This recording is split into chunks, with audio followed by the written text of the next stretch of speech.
Hello and welcome back to another All Nation video. Before you is our F-unit demonstrator unit, and we plan to give you a little tour of how we're trying to improve the motor, the mountings, the drive mechanism, transmissions in the older locomotives. There are many of these still in the field that are operational, but many more that still are in need of repair, that could be upgraded and improved. So the plan is to come out with a complete motorized component that just drops into the engine body shell. But I think the more immediate need right now is to be able to bring a lot of modelers the ability to at least get their engines running again with their existing power trucks. We will run this locomotive a little bit to give you an idea of how it's working compared to the old days. And if we go back a little bit in time, we'll show you a little bit of what the engines may have looked like and over various configurations over the years. And many of the modelers that have worked with these All Nation engines in the past will recognize the permanent magnet motors. There's several different sizes over the years. The switchers had a configuration that looks similar to this one here. Some of the units had both trucks powered. Many of them just powered a single truck in each unit. Typically,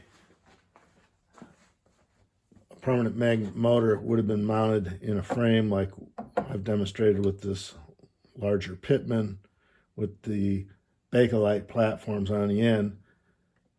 And I always found the trouble in the past was getting these in and out of the body shell without doing a lot of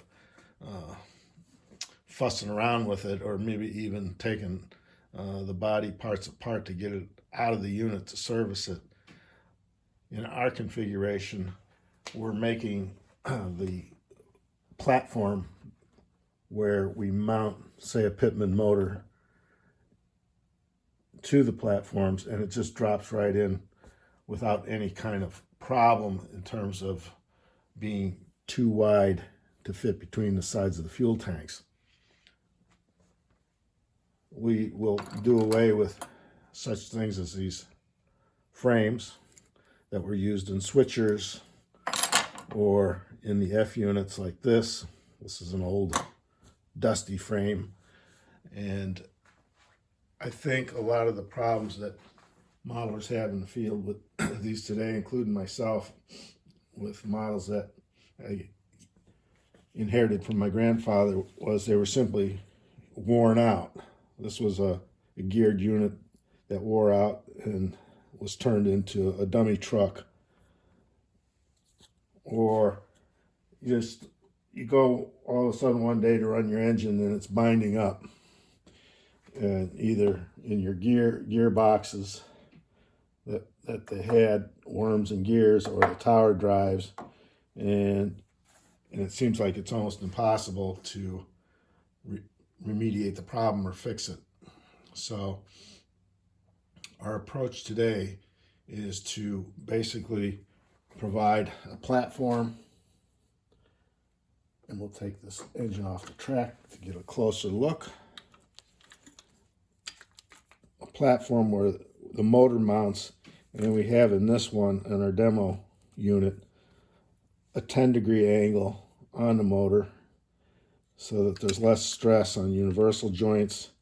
We have a bushing here to give it stability. It lessens the noise. And on this old unit, our transmissions, which in this case was a drive chain unit and a drive shaft to the other truck, operates quite nicely. Doesn't show a lot of wear, and it's pretty smooth.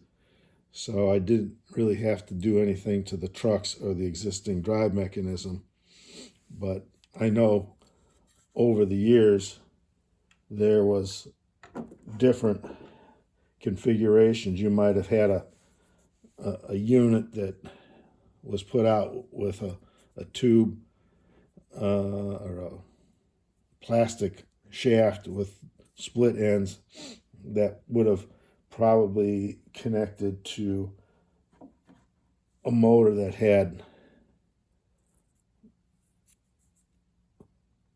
an armature with a pin in it so that it would turn.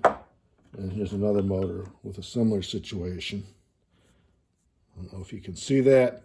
And so a lot of times these plastic parts got old, brittle, and would break. We had in the past different all-nation configurations with tower gears, and this little springy contraption that would fit into the front end of a gear. So over the years there were different configurations that they had tried, and some worked good and some didn't. So we're going to standardize, re-engineer and standardize on a common drive that we can use with different brackets to house the different size motors, whether they're Pitman or even another type of branded motor for use in the F units, both A and B. Another configuration, which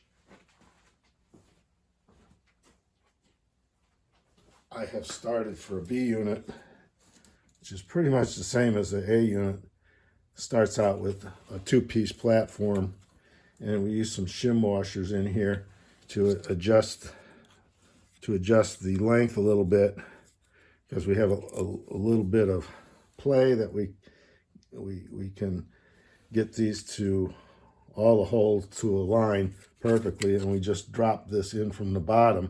We could have all the trucks already mounted, ready to go. And we want to have this type of configuration for the switcher engines, whether it's the SW 1500 that we've come out with right now as a dummy, or these are the old NW2s. And we're in the process of redeveloping a little bit, hopefully better gearbox. These were pretty good. These lasted a long time. And a gearbox that would run a lot quieter. And we'll probably, rather than go with the gearing like this, although we have a lot of parts for these, we may prefer to go with the chain drive. And so what we'll end up doing is probably selling the platforms for the motor, or supply the motor with the platforms and connecting universal joints to the tower drive. And later on we'll come out with our own modified tower drive and gearboxes to finish out an engine for upgrading. There were many different types of motors, as you can see on the table here, from the old days, and most of these still run pretty good. The difference between these and the can motors, it appears that in order to start one of these permanent magnet motors, you got to give it a little bit more juice, and sometimes they're a jackrabbit start rather than a smooth start and stop that you get with the can motors, these Pitmans. The advantage, of course, of the permanent magnet motor is I think they have a lot more torque. But as we develop, better drives with better materials and more precision, I don't think the torque is as important as it used to be in the older days. These locomotives would also have a big lump of lead in the front and in the back to give them weight, and they would really pull a lot of cars. So you needed a pretty big, heavy motor in those situations. But today, I think with the electronics that we have, we can get better and smoother operations. And this will be proved out with our ability to develop better drives and transmissions. So like I said, what we're going to try to do is make some of the component parts available first, and then we'll come out with a re-engineered gearing, and following that, hopefully we'll have brand new trucks available and side frames with all the parts as we source parts for those. I think any legacy engine in the field that needs maintenance or repair would really benefit from using some of my methods and means to bring your locomotive back into operation on your layout.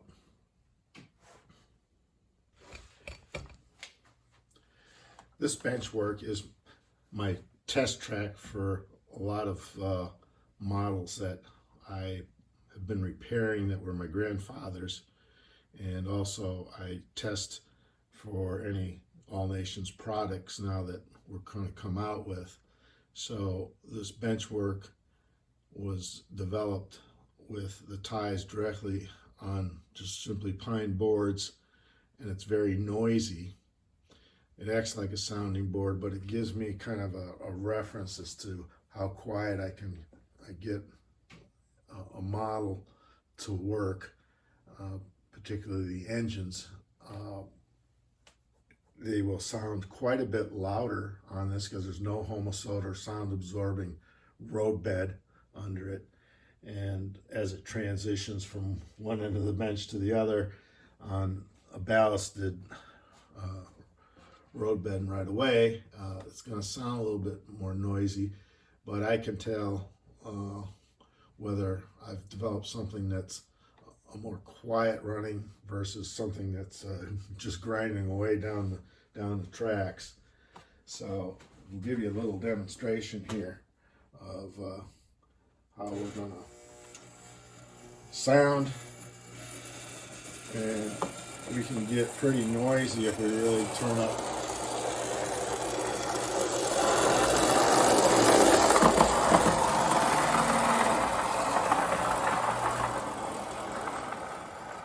We really turn up the juice in the tracks.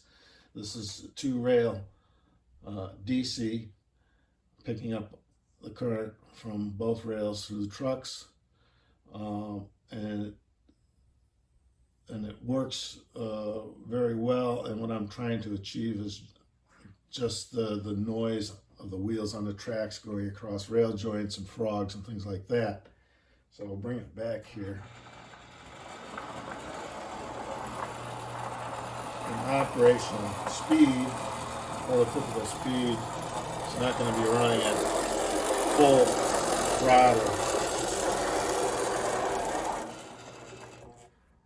throttle on the layout anyway, because it probably would be too prototypically fast.